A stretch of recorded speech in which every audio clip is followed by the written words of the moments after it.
கருப்பட்டி கனவா காத்து ஆள் தூக்குதே ஐத்த பொண்ணு என்ன தாக்குதே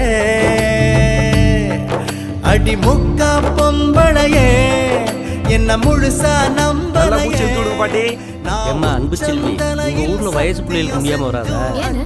காலையில இருந்து கிணறு வெட்டைகளுக்கு பார்த்து ரொம்ப டயர்டாகி போச்சு.